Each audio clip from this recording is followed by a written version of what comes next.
Hi friends, ഞാൻ Anisha. Leaf ഗാർഡൻ്റെ പുതിയൊരു വീഡിയോയിലേക്ക് എല്ലാവർക്കും സ്വാഗതം. ഇന്ന് കുറച്ച് ഗ്രാഫ്റ്റഡ് അഡീനിയം പ്ലാന്റ്സുകളുടെ കളക്ഷൻസ് കാണാം. അതും കോംബോ ആയിട്ട് 3 ടൈപ്പിലുള്ള കോംബോ ആയിട്ടാണ് ഈ പ്ലാന്റ്സുകൾ സെറ്റ് ചെയ്തിരിക്കുന്നത്. ഓരോ പ്ലാന്റ് വേണമെന്നുണ്ടെങ്കിൽ അങ്ങനെയും നൽകുന്നതാണ് കേട്ടോ. നിങ്ങൾക്ക് ഏത് കളേഴ്സാണ് വേണ്ടതെന്നുള്ളത് സെലക്ട് ചെയ്ത് വാട്സപ്പിലേക്ക് മെസ്സേജ് അയച്ചാൽ മതി. ഞങ്ങൾ ഓൺലൈൻ പേയ്മെൻറ്റ് നടത്തി 7 വർക്കിംഗ് ഡേയ്സിനുള്ളിലായിട്ട് പ്ലാൻസുകൾ അയച്ചു തരുന്നതാണ്. ആരും തന്നെ പേയ്മെൻറ്റ് ചെയ്ത് നെക്സ്റ്റ് ഡേ തന്നെ പ്ലാൻസ് അയക്കുമോ ചോദിക്കരുത്. ബുക്കിംഗ് അനുസരിച്ചാണ് നമ്മൾ പ്ലാന്റുകൾ അയക്കുന്നത്. അഡീനിയം പ്ലാന്റ്സിന് മെയിനായിട്ട് ശ്രദ്ധിക്കേണ്ട കാര്യം ഓവർ വാട്ടറിങ് ആവാതെ നോക്കണം. അതുപോലെ തന്നെ അത്യാവശ്യം നല്ല വെളിച്ചം തട്ടുന്ന ഭാഗങ്ങൾ വെച്ചെങ്കിൽ മാത്രമാണ് അഡീനിയം പ്ലാന്റ്സ് നന്നായിട്ട് ഇതുപോലെ പൂക്കളാവുകയുള്ളൂ. പോട്ടി മിക്സ് ആയിട്ട് ഉപയോഗിക്കാൻ ഏറ്റവും നല്ലത് ചകിരിച്ചോറും മണലും അല്പം ചാണകപ്പൊടിയും ചേർത്തൊരു മിക്സാണ്. ഒരുപാട് അടിവളങ്ങൾ ആവശ്യമില്ലാത്തൊരു പ്ലാന്റ് കൂടിയാണ് അഡീനിയം പ്ലാന്റ്സ്. മാസത്തിൽ ഒരു തവണ NPK, അതുപോലെ മൈക്രോ ന്യൂട്രിയൻ, കാൽഷ്യം നൈട്രേറ്റ് ഇവ മാറി മാറി സ്പ്രേ ചെയ്ത് കൊടുക്കുന്നത് നല്ലതാണ്. മഴക്കാലമായതുകൊണ്ട് തന്നെ ഇപ്പോൾ ആഴ്ചയിൽ ഒരു തവണയൊക്കെ നനവ് കൊടുത്താൽ മതിയാവും. നനവ് കൊടുക്കുന്ന സമയത്ത് സ്പ്രേയിങ് ഒഴിവാക്കിയിട്ട് നന്നായിട്ട് വാർന്നു പോകുന്ന രീതിയിൽ പോട്ടിൽ ഫുള്ളായിട്ട് വെള്ളമൊഴിച്ച് നന്നായി വാർന്നു പോകുന്ന രീതിയിൽ തന്നെ നനയ്ക്കാനായിട്ട് ശ്രദ്ധിക്കുക. പിന്നെ നല്ല ഡ്രെയിനേജ് ഹോളുള്ള പോട്ട് വേണം തിരഞ്ഞെടുക്കാൻ. കൂടുതലും ഈ അഡീനിയം പ്ലാന്റ്സ് ഡാമേജ് വരുന്നത് റൂട്ട് റോട്ട് സംഭവിച്ചിട്ടാണ്. അത് വെള്ളം കെട്ടി നിന്നിട്ടോ ഫംഗൽ ബാധ ഉണ്ടായിട്ടൊക്കെയാണ് വരുന്നത്. അതുകൊണ്ട് ഓവർ വാട്ടറിങ് ആവാതെയും ശ്രദ്ധിക്കണം. അതുപോലെ തന്നെ പോട്ടി മിക്സ് തയ്യാറാക്കുന്ന സമയത്ത് നമ്മൾ ഉപയോഗിക്കുന്ന വളങ്ങൾ ചാണകപ്പൊടി അല്ലെങ്കിൽ കമ്പോസ്റ്റൊക്കെ ആണെങ്കിൽ അത് നല്ല ഉണക്കമുള്ളതായിട്ട് തിരഞ്ഞെടുക്കാൻ ശ്രദ്ധിക്കുക. അഡീനിയം പ്ലാന്റ്സ് നമ്മൾ ബെയർറൂട്ടായിട്ടാണ് അയക്കുക. നിങ്ങൾക്ക് എല്ലാവർക്കും അറിയാമല്ലോ. ഒരു കംപ്ലൈൻറ്റും വരാറില്ല ബെയർറൂട്ടായിട്ട് അയച്ചെന്ന് കരുതിയിട്ട്. അപ്പോൾ ആ സമയത്ത് നമ്മൾ റീപോർട്ട് ചെയ്യുന്ന സമയത്ത് ഇതിന് ഫംഗൽ ബാധയൊന്നും വരാതിരിക്കാനായിട്ട് സാഫ് ഉപയോഗിക്കുന്നത് നല്ലതാണ്. സാഫ് തന്നെ വേണം നിർബന്ധമില്ല.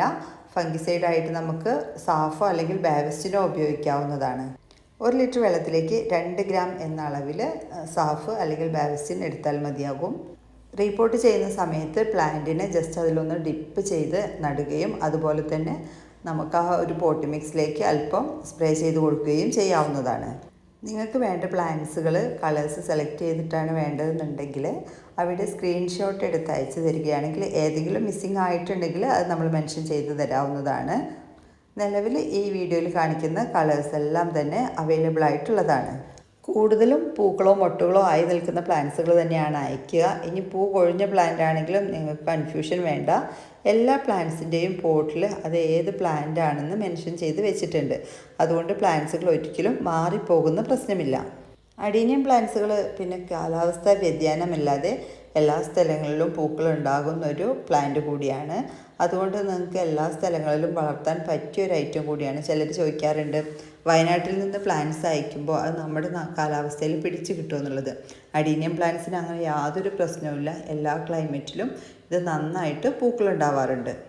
ഓൾ ഇന്ത്യ ഡെലിവറി അവൈലബിൾ ആണ്. DTDC കൊറിയർ വഴിയാണ് നമ്മൾ നോർമലി അയക്കുന്നത്. ഇനി സ്പീഡ് പോസ്റ്റ് വഴി വേണമെന്നുണ്ടെങ്കിൽ അത് പ്രത്യേകം മെൻഷൻ ചെയ്യേണ്ടതാണ്. അതിന് കോംബോയിലുള്ളതിനേക്കാളും എക്സ്ട്രാ കൊറിയർ ചാർജ് വരുന്നതാണ്. നമ്മൾ കോംബോ ആയിട്ട് സെറ്റ് ചെയ്തിരിക്കുമ്പോൾ കൊറിയർ ചാർജ് ഉൾപ്പെടെയുള്ള ഒരു പ്രൈസാണ് ഇട്ടിരിക്കുന്നത്.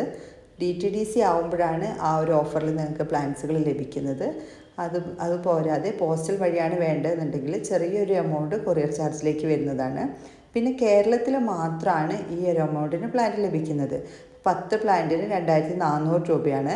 അത് കേരളത്തിൽ ഓൾ കേരള ഉള്ളൊരു ഓഫറാണ്. കേരളത്തിന് പുറത്തേക്കാവുമ്പോൾ എക്സ്ട്രാ കൊറിയർ ചാർജ് വരും കേട്ടോ. 5 പ്ലാന്റിൻ്റെ പ്രൈസ് വരുന്നത് 1230 രൂപ. ഈ പ്ലാന്റ്സുകളൊക്കെ വിത്തൗട്ട് പോട്ടായിട്ട് ബെയർറൂട്ടായിട്ട് അയക്കുന്ന ഒരു പ്രൈസാണിത്. വിത്ത് പോട്ടായിട്ടല്ല പ്ലാന്റ്സുകളൊന്നും തന്നെ അയക്കുന്നത്. 3 പ്ലാന്റിൻ്റെ പ്രൈസ് വരുന്നത് 750 രൂപയാണ്. ഇനി അതല്ല നിങ്ങൾക്ക് ഒറ്റ പ്ലാന്റ് ആയിട്ടാണ് വേണ്ടതെന്നുണ്ടെങ്കിൽ 250 രൂപ പ്ലസ് കൊറിയർ ചാർജാണ്. കോംബോ ആയിട്ട് നൽകുന്ന സമയത്ത് ഷിപ്പിംഗ് ചാർജ് ഫ്രീ ആയിരിക്കും. എല്ലാവർക്കും വീഡിയോ ഇഷ്ടപ്പെട്ടെന്ന് കരുതുന്നു. Okay, thank you.